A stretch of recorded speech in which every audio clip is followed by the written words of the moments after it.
தமிழ்நாட்டில் இதுவரை இல்லாத வகையில் ஒரே நாளில் 1989 பேருக்கு கொரோனா உறுதி.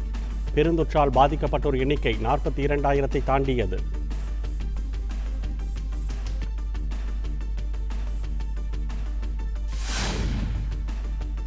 சென்னையில் இதுவரை இல்லாத வகையில் மேலும் 1487 பேருக்கு வைரஸ் தொற்று. மொத்தம் பாதிக்கப்பட்டவர்கள் எண்ணிக்கை 30,000-ஐ கடந்தது.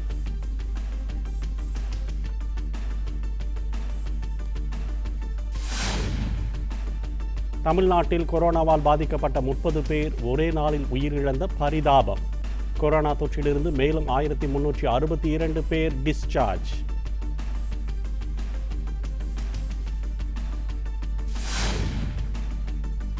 இந்தியா, ரஷ்யா, சீனா வெளியுறவுத்துறை அமைச்சர்கள் வரும் 22ஆம் தேதி ஆலோசனை நடத்த திட்டம். கொரோனா தாக்கத்தை எதிர்கொள்ள ஒத்துழைப்பை அதிகரிக்க முயற்சி.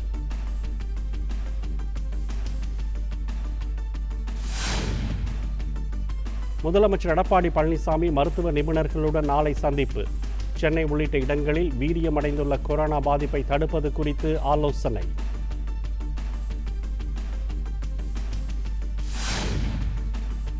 கொரோனா பாதிப்பு ஆரம்ப நிலையில் உள்ளவர்களுக்கு ரெம்டெசிவிர் மருந்து தரலாம்.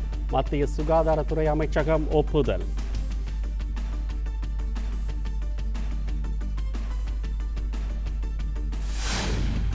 கொரோனா பரவலை தடுக்க மாநிலங்களுக்கு மத்திய அரசு புதிய ஆலோசனை.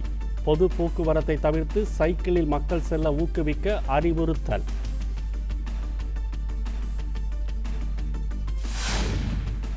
கொரோனா வைரஸ் தொற்றை கண்டறிவதற்கான பரிசோதனையை அதிகரித்து பஞ்சாப் அரசு.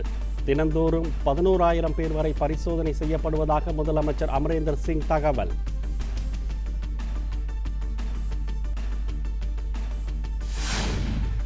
டெல்லி முதலமைச்சர், துணைநிலை ஆளுநருடன் உள்துறை அமைச்சர் அமித் ஷா இன்று ஆலோசனை. கொரோனா பாதிப்பு 35,000-ஐ நெருங்கிய நிலையில் கட்டுப்படுத்த வியூகம்.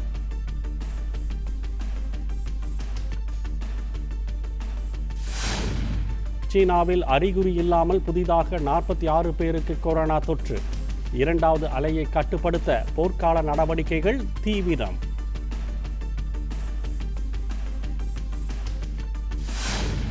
இந்தியாவில் கொரோனா தொற்று நோயால் பாதிக்கப்பட்டோரின் எண்ணிக்கை 3,17,000-ஐ கடந்தது.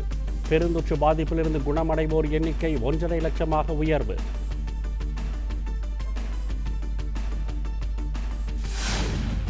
மகாராஷ்டிராவில் கொரோனாவால் பாதிக்கப்பட்டோர் எண்ணிக்கை 1,00,000-ஐ தாண்டியதால் அதிர்வலை.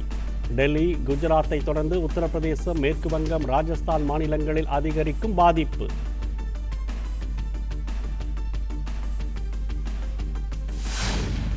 பெருந்தொற்றை எதிர்கொள்வதற்காக அவசரகால திட்டத்தை உடனடியாக வகுக்குமாறு பிரதமர் நரேந்திர மோடி அறிவுறுத்தல்.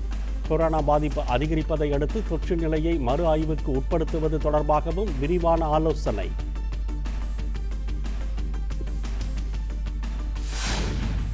நம் நாட்டின் பகுதிகளை சேர்த்து வரைபடத்தை நேபாள அரசு மாற்றி அமைத்திருப்பதற்கு இந்தியா கடும் கண்டனம்.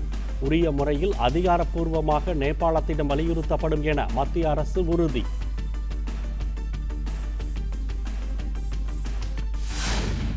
கொரோனா தொற்றை குணப்படுத்த ஆயுர்வேத மருந்தை உருவாக்கியுள்ளதாக பதஞ்சலி நிறுவனம் அறிவிப்பு.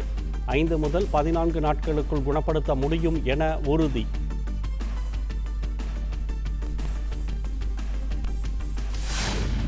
ஆந்திராவின் புகழ்மிக்க சிவாலயமான ஸ்ரீ காளஹஸ்தி திருக்கோவில் நாளை முதல் பக்தர்களுக்காக திறப்பு. முதல் நாளில் சோதனை அடிப்படையில் கோவில் ஊழியர்கள், செய்தியாளர்களுக்கு மட்டும் அனுமதி.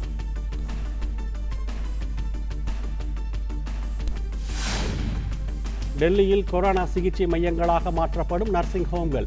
10 முதல் 49 படுக்கைகள் கொண்ட நர்சிங் ஹோம்களுக்கு டெல்லி அரசு உத்தரவு.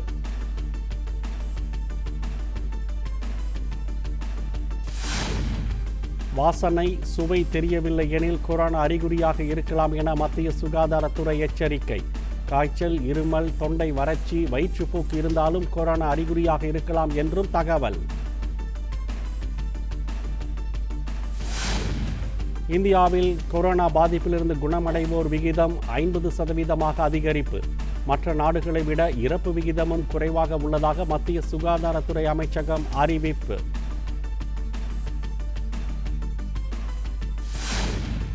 திமுக மாவட்ட செயலாளர்கள் கூட்டம் இன்று நடைபெறும் என மு.க.ஸ்டாலின் அறிவிப்பு.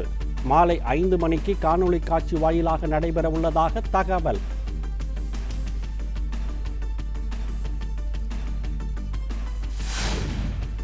சென்னையில் கொரோனா தடுப்பு பணியை மேலும் தீவிரப்படுத்த மைக்ரோ திட்டம் செயல்படுத்தப்பட உள்ளதாக மாநகராட்சி ஆணையர் அறிவிப்பு. 15 மண்டலங்களில் உள்ள 200 கோட்டங்களில் 200 உதவி அல்லது இளநிலை பொறியாளர்கள் தலைமையில் குழு அமைப்பு.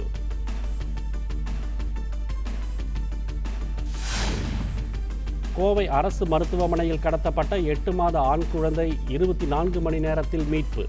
பெற்றோரிடம் நட்பாக பழகி கடத்திய தம்பதி கைது.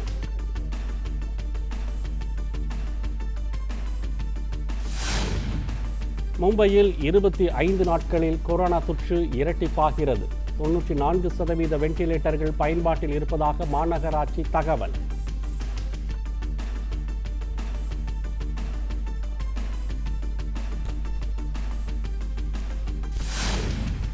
வெல்ல முடியாத எதிரியான கொரோனாவை நிச்சயம் வெல்வோம்.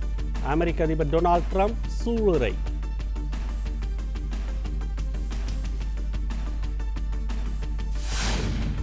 இந்தியாவில் கொரோனா பாதிப்புக்கு சிகிச்சை அளிக்க அமெரிக்கா உதவி. முதல் தவணையாக 100 வெண்டிலேட்டர்கள் நாளை இந்தியா வருகின்றன.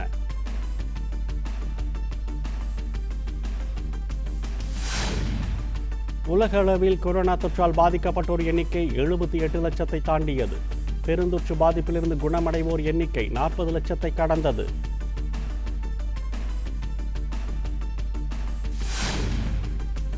ஜியோ நிறுவனத்தில் டிபிஜி நிறுவனம் 4546 கோடி ரூபாய் முதலீடு. கடனை குறைக்க 1 லட்சம் கோடி ரூபாய்க்கு மேல் திரட்டியது ரிலையன்ஸ்.